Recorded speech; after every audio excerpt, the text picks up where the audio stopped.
उत्तानपाद कहने लगे, नादान औरत, जब देखो तब उसी की बात, उसके अलावा तेरी जबान पर कोई बात नहीं आती। आज तुझे मैं जिंदा नहीं छोड़ूंगा। ये ले तेरी मेरी तलवार और मार दे इसको। उसी समय रानी कहने लगी, महाराज मैं वो जाना मैंने तो जाना कि आज आप वहीं गए थे। उसी समय छोटी रानी उत्तानपाद को घर के अंदर ले आई।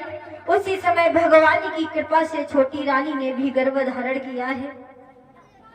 धीरे धीरे समय व्यतीत हुआ। उसी समय सुनीति ने एक गर्भ से अपने बालक का जन्म दिया है और महल में जो रानी रहती थी उसके भी गर्भ से एक सुंदर बालक का जन्म हुआ है। दोनों बालकों के नामकरण संस्कार करवाए गए। जिस बालक ने बड़ी रानी के गर्भ से जन्म लिया था उसका नाम ध्रुव रखा गया और छोटी रानी के बालक का नाम उत्तम रखा गया। आज महलों में बधाइयां बज रही हैं, बड़ी ही बधाई बज रही है। और कैसे बज रही है?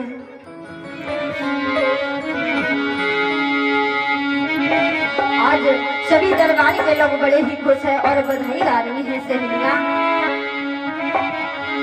और छाई अंजबो बहार और बाई अंगना में के छाई बहार, बाई अंगना में।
महाराज उत्तानपाद के महल में बधाइयां बज रही हैं।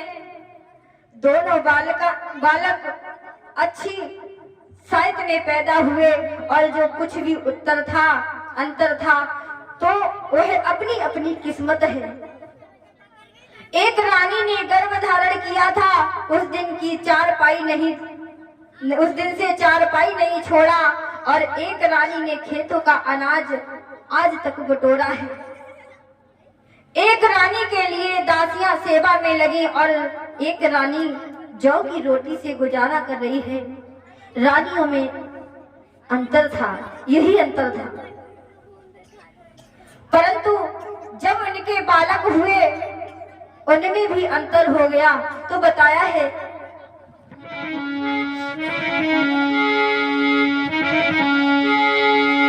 कि एक राजकुमार कहा करके पलने में पाला जाता है और एक दुखिया पूत कहा करके पत्तों पर डाला जाता है।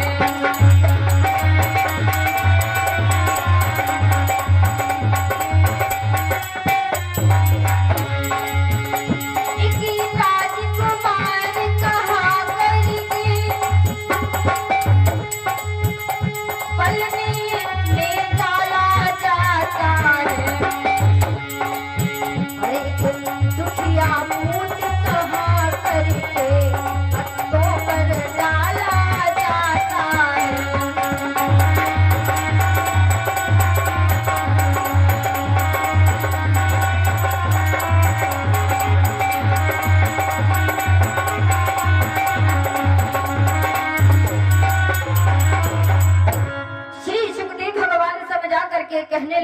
राजन परीक्षित, दोनों रानियों में अंतर था ही, लेकिन उन बालकों में भी अंतर हो गया। एक बालक राजकुमार कहा जाता है और दूसरा बालक जिसको दासी का पुत्र कहते हैं। आज राजा बहुत प्रसन्न है और दोनों बालकों को बराबर प्यार करने लगे। धीरे धीरे ध्रुव और उत्तम बड़े हो गए और दोनों में बहुत प्यार था। एक दिन ध्रुव उत्तम के साथ खेलते खेलते अपने पिताजी के दरबार में पहुंच गए। तो उसी समय राजा ने देखा कि आज हमारा बेटा ध्रुव दरबार में पहली बार आया है, आज ध्रुव को गोद में बिठाएंगे। उत्तम तो रोज बैठता है। उसी समय राजा उत्तानपाद ने ध्रुव को गोद में बिठा लिया। तो उसी समय रानी ने देखा तो क्या हुआ कि बेटा उत्तम का सूरज और सह न सकी अपमान, पटक दिया ध्रुव को झटकी, बोली त्यूरी तान। जब सूरजी ने ध्रुव को राजा की गोद में बैठा देखा और उत्तम को नीचे खड़ा देखा तो क्रोध में आकर के झट से पकड़ा और पटक दिया है और गाल पर खींच के तमाचा मारा और कहने लगी, कमीन, तेरी इतनी बड़ी किस्मत जो राजा की गोद में बैठ गया। अगर आज के बाद मैंने दरबार में देख लिया तो तेरी दोनों आंखें निकाल लूंगी। और बोली, स्वामी, तुम्हारी अक्ल कहाँ गई है जो तुमने अपनी गोदी में इस गधे को बिठा लिया है और ध्रुव से क्या बोली है।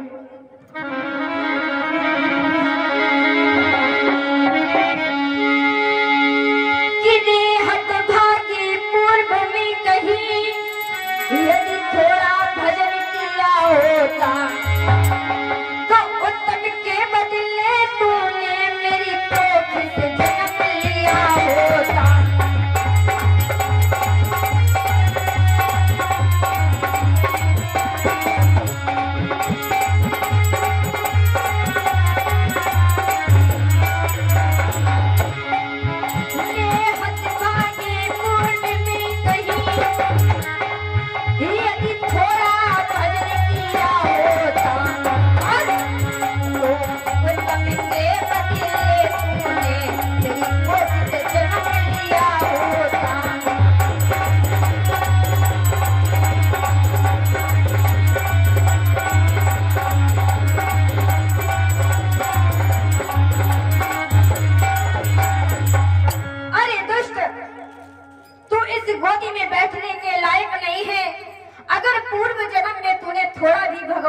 भजन किया होता तो आज तूने उस अभागन की नहीं मेरी गोद से जन्म लिया होता।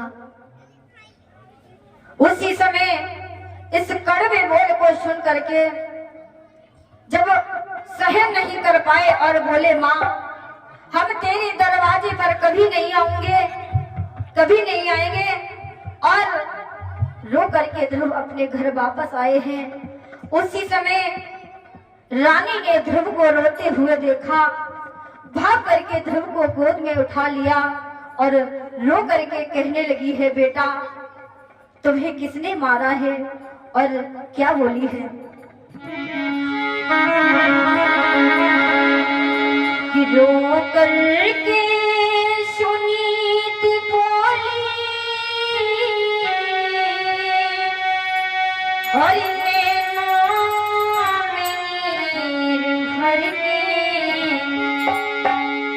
रो करके सुनी थी बोली और भर के और किसने मारा मेरे लाला और दिल में पत्थर को रख के, किसने मारा मेरे लाला दिल में पत्थर को रख के।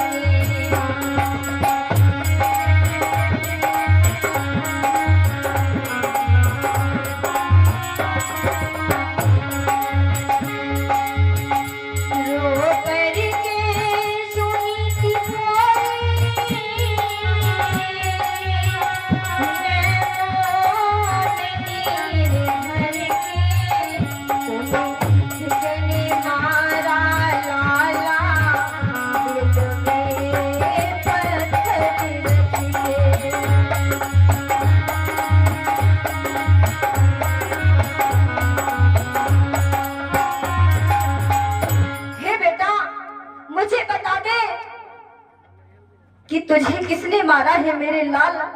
ये मैया तेरे आंखों से बहते हुए आंसू नहीं देख सकती मेरे पुत्र, तुझे किसने मारा है। आज ध्रुव अपनी मैया के आंसू पोंछ करके कहने लगे, और क्या बोले हैं।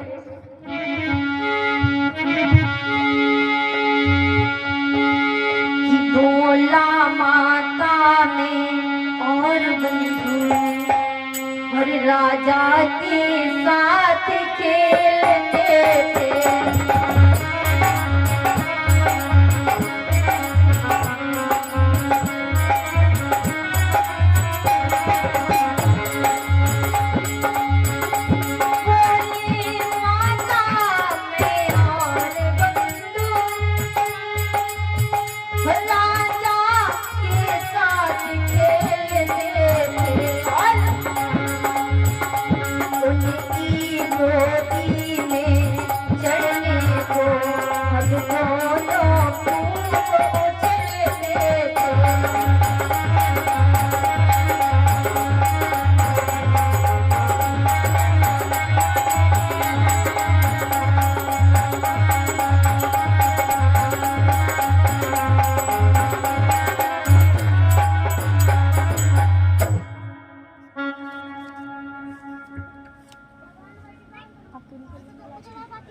थोड़ी थोड़ी पूरी कर लेना, समय हो रहा है पर्ची।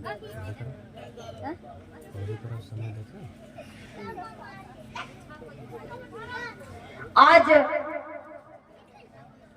ध्रुव अपनी मैया से कहने लगे हैं, हम और मेरा भाई उत्तम पिता के दरबार में खेल रहे थे, तब मेरे पिताजी ने मुझे अपनी गोद में बिठाया था। तभी मेरी मौसी ने हाथ पकड़ करके मुझे जमीन पर पटक दिया है और मेरे गाल पर खींच करके तमाचा मार दिया और कहा, अगर आज के बाद तू दरबार में दिख गया तो मैं तेरी दोनों आंखें निकाल लूंगी। अब मैं यहीं पर अपनी वाणी को विराम देती हूँ। जहाँ ये कथा विराम हुई है इसे मैं कल पूरा करूंगी, क्योंकि समय बहुत हो रहा है, समय का अभाव है। इसीलिए सभी भक्त बड़े भाव के साथ भगवान नाम का